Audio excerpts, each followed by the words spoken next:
अस्सलाम वालेकुम, welcome to my channel. तो आइए सुनते हैं आज की वीडियो में किसी की ज़िंदगी पर बीती एक पुरअसरार और नाकाबिल यकीन कहानी। मेरा नाम राहीला कमाल है।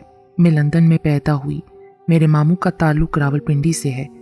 मैं इंग्लैंड की एक मशहूर यूनिवर्सिटी में शोबा आर्कियोलॉजी में ग्रेजुएशन कर रही हूँ। इसके अलावा मैं पार्ट टाइम में लंदन के एक बहुत बड़े एंटीक स्टोर में जॉब भी करती हूँ। इस स्टोर में दुनिया भर से एंटीक कलेक्टर्स की सारा साल आमदोरफ्त रहती है। मेरा तकर्रुर उस अजीमुशान स्टोर के जेवरात के हिस्से यानी ज्वेलरी डिपार्टमेंट में है। इस हवाले से कदीम और नादिर जेवरात पर मेरी नज़र बहुत गहरी और मुताला काफ़ी वसी है। पिछले साल में मैं पहली दफ़ा अपनी नानी अम्मा से मिलने रावलपिंडी आई। यहाँ मुझे जो प्यार मिला वो लफ्ज़ों में बयान नहीं किया जा सकता। अपने इस क़याम के दौरान नानी अम्मा ने मुझे अपने जेवरात दिखाए। उन जेवरात में एक हार जो कि एक चमड़े की पोटली में था मेरी नज़रों का मरकज़ बन गया। ये हार अपनी वज़अ-ए-क़ता से और हारों से बिल्कुल मुख्तलिफ था। ऐसा या उससे मिलता जुलता कोई हार मैंने कभी नहीं देखा और ना ही उसके बारे में कहीं पढ़ा था। ये खालिस सोने का था और ख़ासा बेशकीमत मालूम हो रहा था। जब मैंने नानी से उसके बारे में पूछा तो उन्होंने उसके बारे में बड़ा ही अजीबोगरीब वाक़या सुनाया।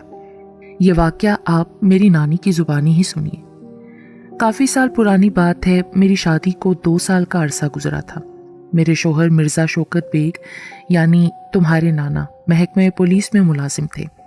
अल्लाह ताला ने हमें एक बहुत प्यारी बेटी फ़ातिमा यानी तुम्हारी अम्मी से नवाजा था। मेरे पूरे ससुराल में लड़कियों का बहुत काल था।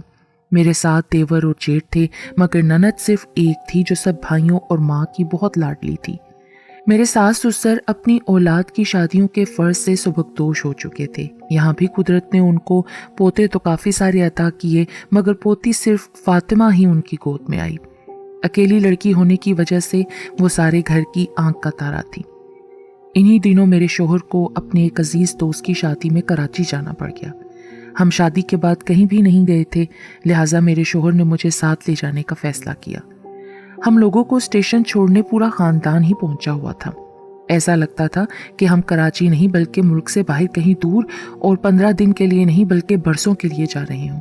खैर, रेलगाड़ी के चलते चलते भी सब लोगों ने फ़ातिमा को बहुत प्यार किया और बहुत सारी दुआओं के साथ हमें रुखसत किया। फ़ातिमा उस वक्त 7-8 माह की थी और 2-3 दिन से तबीयत की खराबी के सबब चिड़चिड़ी सी हो रही थी। हर वक्त रोती रहती थी। हमारा सफ़र बहुत अच्छी तरह तय हो रहा था। हमारी बोगी में भी अच्छे लोग सफ़र कर रहे थे। रात खाने के बाद मेरे शोहर ने मुझसे पूछा कि किसी और चीज़ की ज़रूरत तो नहीं है। मेरे इनकार करने पर वो तकिया उठाकर ऊपर बर्थ पर चढ़ गए और थोड़ी ही देर में खराटे लेने लगे। फ़ातिमा को जो दवा दी थी शायद उसमें नींद की दवा भी शामिल थी, जिसकी वजह से वो मज़े से सो रही थी। रेलगाड़ी अपनी पूरी रफ्तार से दरख्तों, खेतों और देहातों को पीछे छोड़े भागे चली जा रही थी। गर्मियों के दिन थे पर रातें बड़ी खुशगवार थीं। खिड़की से ठंडी हवा के झोंके बहुत अच्छे मालूम हो रहे थे। मैं भी सारा दिन की जागी और काफ़ी थकी हुई थी, लिहाजा फ़ौरन ही आंख लग गई। न जाने मुझे सोते हुए कितना वक्त बीता होगा कि गाड़ी किसी स्टेशन पर रुकी और स्टेशन की मखसूस आवाज़ों ने मुझे जगा दिया। रात के 2:30 बज रहे थे, मगर स्टेशन जाग रहा था। मैंने स्टेशन का नाम देखा, लिखा था गम्बट। अभी गाड़ी ने दोबारा से हरकत में आना शुरू ही किया था कि फ़ातिमा उठ गई और रोने लगी। मैंने उसे कंधे से लगाया और थपकने लगी, मगर उसने तो चुप ना होने की गोया कसम खाई हुई थी, तो वो और ज़ोर ज़ोर से रोने लगी। मैं उसे लेकर खड़ी हो गई। इसी असना में गाड़ी अच्छी खासी रफ्तार पकड़ चुकी थी। मेरे शोहर तो ऐसे घोड़े बेचकर सोते हैं कि कभी भी कुछ हो जाए उठने का नाम नहीं लेते। पूरे डब्बे में सभी लोग सो रहे थे और फातिमा के मुसलसल रोए चले जाने से मैं बहुत परेशान थी। मुझे अच्छा नहीं लगता कि अगर मेरी बेटी की वजह से किसी की भी नींद खराब हो। अचानक रेलगाड़ी को शायद कोई लाल सिग्नल मिला होगा, जिसकी वजह से वो रुकने लगी। मैं और मुसाफिरों के आराम की खातिर फातिमा को लिए दरवाजे के पास आ गई। रेलगाड़ी कमात के खेतों में खड़ी थी। बाहर चांद की रोशनी बड़ी भली मालूम दे रही थी। फातिमा को भी गाड़ी रुकने का एहसास हो गया और वो पहले से ज्यादा आवाज से रोने लगी। ट्रेन के रुकने की वजह से पूरे माहौल पर खामोशी तारी थी। ऐसे में उसके रोने की आवाज बहुत बुरी लग रही थी। मैंने फातिमा को डराने को कहा, चुप हो जाओ वरना तुम्हें जिन ले जाएगा। ये कहकर मैंने दरवाजे के बाहर लगे एक पीपल के दरख्त की तरफ इशारा किया। आ जाए जिन, मेरी फातिमा को ले जा, ये चुप नहीं हो रही है। मेरे ये कहते ही मुझे ऐसा लगा कि कोई मेरे बिल्कुल नज़दीक आन खड़ा हो और फिर यकायक फातिमा को मुझसे किसी ने छीन लिया और वो लम्हे भर में ही मेरे सामने से गायब हो गई। अपने हाथों पर मुझे वाज़े तौर पर किसी बड़े बड़े खुरदरे हाथों का लम्स महसूस हुआ। मैंने एक फलक शगाफ चीख मारी, मेरी बेटी को कौन ले गया? मेरी बेटी को मुझे वापस कर दो। मैं बुरी तरह चीख रही थी। अचानक मेरी आंखों के सामने अंधेरा छा गया और मैं चकराकर वहीं गिर पड़ी। मैं न जाने कब तक बेहोशी की हालत में रही। फिर किसी ने मेरे मुंह पर पानी डाला और जोर जोर से झंझोड़ा। मैंने आंखें खोली तो देखा शौकत मुझ पर झुके हुए हैं। उनका चेहरा वहशत ज़दा हो रहा था।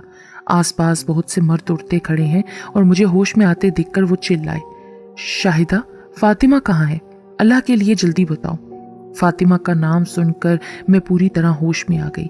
रेलगाड़ी सब बातों से बेनियाज दौड़ी चली जा रही थी। किसी भले मानस को उस वक्त रेलगाड़ी रोकने का ख्याल आया और उसने जंजीर खींच दी। ट्रेन के रुकते रुकते मैं रोते हुए सारा किस्सा सुना चुकी थी। कोई भी मेरी बात पर यकीन नहीं कर रहा था और तो और शौकत भी मेरी तरफ बेयकीनी से देख रहे थे।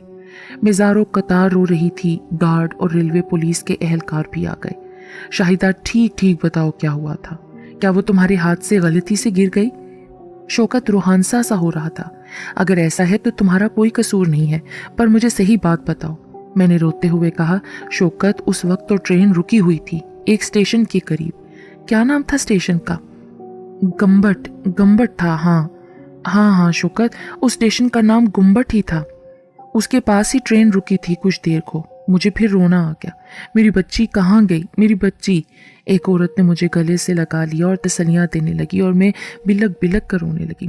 शौकत ने गार्ड को अपना पुलिस का कार्ड दिखाया और उनको लेकर डब्बे से बाहर उतर गए। और डब्बों से भी लोग उतरे थे और हमारे डब्बे में आकर रुकने की वजह मालूम कर रहे थे। कुछ लोग खिड़कियों से झांक कर खबरें हासिल कर रहे थे। मैं रो रो कर अल्लाह रब्बुल इज़्ज़त की बारगाह में दुआ कर रही थी कि ऐ पाक रब, मुझे मेरी बेटी से मिला दे।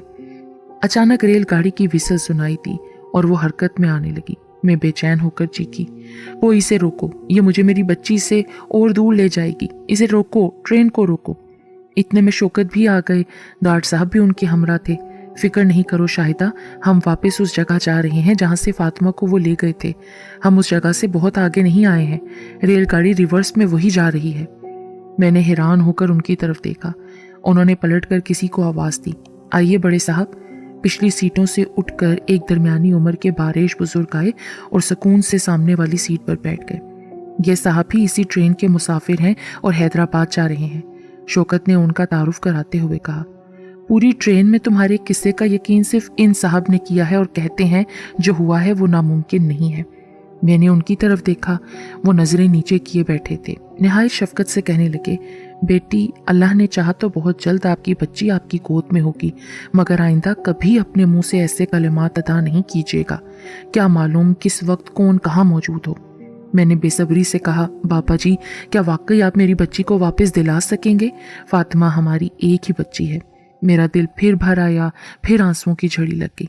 बेटा, मायूसी कुफर है। अल्लाह की ज़ात पर यकीन रखो, वो हम सब के लिए बहुत बेहतर करेगा। शौकत मुझे तसल्लियाँ देते देते खुद भी रोए जा रहे थे। कोई 40 मिनट बाद ट्रेन गुम्बट स्टेशन से ज़रा पहले रुक गई। ड्राइवर साहब ने अपने अंदाज से गाड़ी उसी जगह पर रोकी थी जहाँ कुछ देर पहले सिग्नल डाउन मिला था।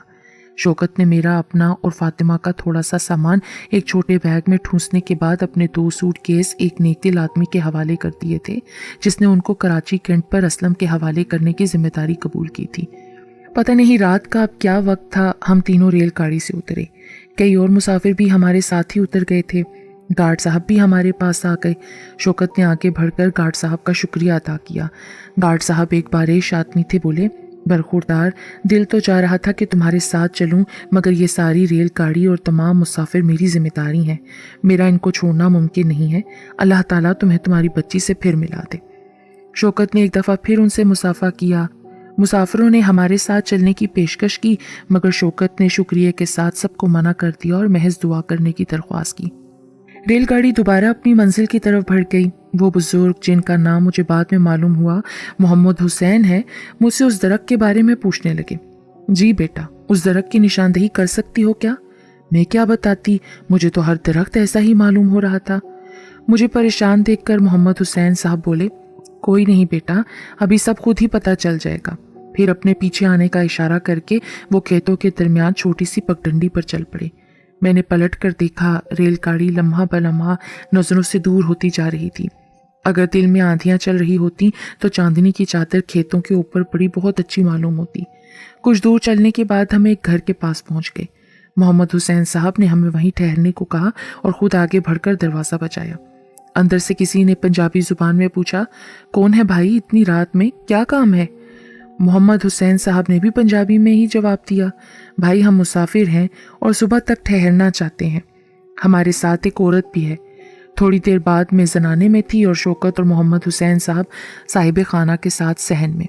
घर वालों को जब तमाम हालात का इल्म हुआ, उन्होंने हमसे निहायत हमदर्दी का इजहार किया और हमें हर मुमकिन मदद करने का यकीन दिलाते हुए हमारे हक में दुआ की। थोड़ी ही देर में गर्मा गर्म पराठों की इश्तहा अंगेज खुशबू आनी शुरू हो गई। मुझे उन सादा लोगों से बड़ी शर्म सी महसूस हुई कि रात 3 बजे वो अनजान मेहमानों की खातिर तवाज़ा में लगे हुए हैं। सबके बहुत इसरार पर थोड़ा सा खाना जहर मार किया। मोहम्मद हुसैन साहब ने कोई 3:30 बजे हम सबको सोने का कहा और ख़ुद एक कोने में जाए नमाज लेकर बैठ गए। किसी ने बिल्कुल सही कहा है कि नींद तो सूली पर भी आ जाती है। नींद ने भी आंसुओं के साथ मिलकर आंखों में जगह बना ली। सुबह 7:30 बजे उठी तो देखा सब लोग जाने कब के जागे हुए थे। एक 20-22 साल की खूबसूरत लड़की, जिसको सब गालिबन जरीना पुकार रहे थे, मुझसे कहने लगी, बाजी आपको भाई साहब बुला रहे हैं। मैं बाहर आई तो शौकत साहब का खुशी से दमकता चेहरा देखा। मैंने बेसब्री से पूछा, क्या हुआ शौकत, मेरी फातिमा मिल गई क्या? बेशक अल्लाह रहीम करीम है और उसी ने इनको हमारी मदद के लिए भेजा है। जानती हो ये अपने मोहम्मद हुसैन साहब कौन है? फिर मेरा हवन्नक चेहरा देखकर शौकत खुद ही बोले, ये बहुत बड़े बुजुर्ग और अल्लाह वाले हैं। अल्लाह की मखलूक की खिदमत को इबादत समझते हैं। रात भर इबादत और मुख्तलिफ किस्म के वज़ाइफ में मशगूल रहे हैं। कहते हैं कुछ ही देर बाद हमारी बेटी हमारे पास होगी इंशाअल्लाह। मेरे दिल की गहराइयों से भी निकला इंशाअल्लाह। मोहम्मद हुसैन साहब ने घर वालों से कहकर एक कमरा खाली करा लिया। घर के मालिक, जिनका नाम नज़ीर मोहम्मद था, उनसे कहने लगे कि अभी थोड़ी देर में कुछ लोग आपके दरवाजे पर आएंगे। उनसे कोई भी बात मत कीजिएगा जब तक वो बाहर ना चले जाएं। बेटी, अल्लाह ताला ने आपको बहुत हिम्मत अता फरमाई है। आपने बहुत सब्र किया। अब थोड़ा सब्र और करते हुए उनको कुछ ना कहिएगा जो आपकी बच्ची ले गए थे। वो अब वापस करने आ रहे हैं। वो अपने किए पर बहुत शर्मिंदा है। इस सारे किस्से में वैसे भी सारा कसूर उनका नहीं था और हमें अपनी बच्ची से ही गर्ज रखनी चाहिए। मेरे जहन में अभी कई सवाल कलबला रहे थे, मगर मैं खामोश रही। मेरा दिल बराबर मुझे ये यकीन दिलाने की कोशिश कर रहा था, ये फरिश्ता सिफ्त शख्स यकीनन मेरी मुश्किल अल्लाह की मदद से दूर करने की सलाहियत रखता है। कोई 5 मिनट बाद नज़ीर मोहम्मद ने दरवाजे से झांक कर बताया कि आपके मेहमान तशरीफ़ ले आए हैं। थोड़ी देर में 3 लंबे लंबे कद के आदमी, जो निहायत साफ सुथरे सफ़ेद शलवार कमीज में मलबूस थे, अंदर दाखिल हुए। उनके चेहरों की रंगत सुर्ख सफ़ेद थी। उनमें से 2 की दाढ़ी बिल्कुल खाली थी। तीसरे अपने चेहरे पर लंबी सफ़ेद दाढ़ी सजाए अपनी वज़ाकता से उनके अमीर या सरदार मालूम दे रहे थे। तीनों ने बड़े अकीदत के साथ मोहम्मद हुसैन साहब के साथ मुसाफा किया और हम दोनों की तरफ देखकर महज सर हिलाने पर इक्तफा किया और मोहम्मद हुसैन साहब के सामने सर झुकाकर बैठ गए। मैंने एक नज़र में उनके चेहरे पर नदामत और शर्मिंदगी के साए वाज़े तौर पर महसूस किए। मोहम्मद हुसैन साहब ने तेवरियों पर भर डालकर कहा, और इस पर आप अपने आप को मुसलमान कहते हैं। क्या मुसलमान अपने मुसलमान भाई को कोई अजियत देने का सोच भी सकता है? अच्छा, अब बहुत हो चुका, जल्दी से लाइए इनकी बच्ची। माँ बाप को अच्छा खासा परेशान कर चुके हैं आप लोग। सफ़ेद दाढ़ी वाले साहब ने पीछे मुड़कर देखा। उनके साथी के हाथ में ना जाने कहाँ से एक छोटा नरम मुलायम गद्दा आ गया, जो उसने उनके हवाले कर दिया। उन्होंने निहायत एहतियात से वो गद्दा हम दोनों मियाँ बीवी के सामने रख दिया। मैंने बिजली की तेज़ी से वो गद्दा उठाया और उसे खोलकर देखा तो मेरी फूल सी बच्ची इन तमाम हंगामा खेज हालात से बेखबर मुंह में अंगूठा लिए आराम से सो रही थी। मैं बेख्तियार होकर उसे चूमने लगी। मेरी आंखों से एक बार फिर चश्मे फूट पड़े, मगर इस बार इनमें खुशी के आंसू थे। शौकत की हालत कुछ मुख्तलिफ ना थी। कभी वो फातिमा के गाल छू छू कर देखते, कभी उसके नन्हे मुन्ने हाथों की मुट्ठियों को चूमने लगते। یہ تمام منظر محمد حسین صاحب غالباً پہلی دفعہ نظریں اٹھا کر دیکھ رہے تھے۔ ان کے چہرے پر ایک خاص قسم کی طمانینت اور سکون جھلک رہا تھا۔ ایسا لگتا تھا انہوں نے کوئی خزانہ پا لیا ہو۔ بیٹی ہو سکے تو ہمیں معاف کر دینا، سفید داڑھی والے بزرگ مجھ سے مخاطب ہوئے۔ ہم بہت بڑی غلط فہمی کا شکار ہو گئے تھے۔ تم نے جب اس درخت کی جانب اشارہ کر کے کہا کہ اے جن اس بچی کو لے جا، تو چونکہ ہمارا اسی درخت پر بسیرا تھا، ہم سمجھے آپ کوئی بہت پہنچی ہوئی ہستی ہیں اور ہم آپ کی آنکھوں سے اوجھل بھی نہیں ہیں۔ ہم آپ کا حکم ٹال نہیں سکے، اس لیے ہم اس کو اٹھا لائے۔ ہم سمجھے شاید آپ اس بچی کو ہمیں دینا چاہتی ہیں۔ حیرت کی بات یہ تھی کہ میں اس بات پر قطعی خوفزدہ نہیں تھی کہ مجھ سے کوئی جن مخاطب ہے، حالانکہ میں اپنے خاندان میں اچھی خاصی ڈرپوک مشہور ہوں، بلکہ میں نے ان شفیق اور مہربان چہرے والے بزرگ جن سے کہا، بابا غلطی میری تو تھی، آپ مجھ سے معافی مانگ کر مجھے شرمندہ نہ کریں۔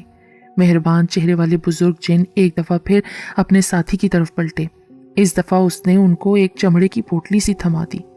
یہ لو بیٹا، ہماری طرف سے اس پیاری سی بچی کے لیے ایک چھوٹا سا تحفہ۔ انہوں نے ہاتھ بڑھا کر پوٹلی ہمارے پاس رکھ دی اور محمد حسین صاحب سے اجازت طلب کر کے باہر چلے گئے۔ بچی کا گدا نہایت نرم و ملائم تھا اور اس میں سے اتنی مسحور کن خوشبو آ رہی تھی جو آج برسوں گزر جانے کے بعد بھی ویسی ہی آتی ہے۔ ان کے چلے جانے کے بعد شوکت محمد حسین صاحب کے سامنے آ کر بیٹھ گیا۔ حضرت، آج اگر اتفاق سے آپ نہ ملتے تو پھر ہم کیا کرتے؟ ہم تو کبھی اپنے گھر والوں کو اپنی شکل نہ دکھا پاتے۔ ہم تو انہی راستوں میں فاطمہ کو آوازیں دیتے دیتے ختم ہو جاتے۔ ہم آپ کے مقروض ہو گئے ہیں، بتائیے حضور، ہم آپ کا احسان کس صورت اتاریں؟ شوکت کی آواز شدت جذبات سے بھر آ گئی، وہ باقاعدہ رو رہے تھے۔ محمد حسین صاحب نے شوکت کے سر پر ہاتھ رکھا اور کہنے لگے، کیوں مجھے گنہگار کرتے ہو؟ سارے کام کرنے والا وہ اللہ ہے جس کے قبضے میں ہم سب کی جان ہے۔ اگر واقعی اس کو احسان سمجھتے ہو اور اس کو اتارنا چاہتے ہو تو یاد رکھو، آج کے بعد کسی کو بھی اگر مدد کی ضرورت ہو تو اسے مایوس نہ کرنا۔ نیکی کا طلب صرف نیکی ہوتا ہے، چھوٹی نیکی یا بڑی نیکی نہیں۔ کسی ناگوار بات پر ذرا سی چشم پوشی اس خیرات سے بہتر ہوتی ہے۔ جس کے پیچھے کوئی دکھ ہو، کسی کے لیے مسکرا دینا بھی میرے بھائی صدقے میں شمار ہوتا ہے۔ اتنے میں نذیر صاحب نے اندر آنے کی اجازت چاہی۔ اپنے ہی گھر میں وہ بالکل انجان لوگوں کے سامنے بچھے جا رہے تھے۔ ہمارے منع کرتے کرتے انہوں نے بڑا سا دسترخوان لگوا کر ہمیں زبردستی ناشتہ کروایا۔ 11 بجے کے قریب ہم نے ان سب کا شکریہ ادا کر کے ان سے اجازت چاہی۔ ان سب نے بہت زور دیا کہ ہم دوپہر کا کھانا کھا کر جائیں، مگر ہم نے ان کا بہت بہت شکریہ ادا کیا اور چلے آئے۔ شوکت نے نذیر صاحب کے ہاتھ پر الگ لے جا کر کچھ رقم رکھنی چاہی تو وہ ناراض ہو گئے۔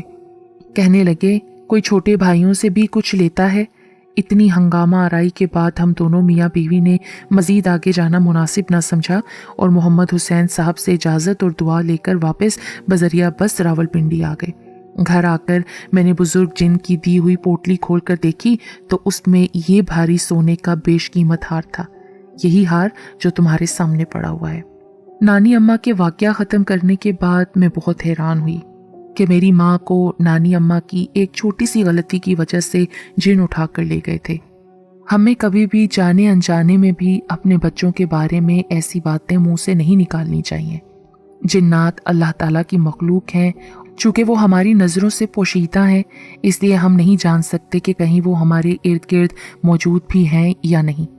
اس لیے آئندہ آپ لوگ بھی اپنے بچوں کو جنات کا نام لے کر ڈرانے سے پرہیز کریں۔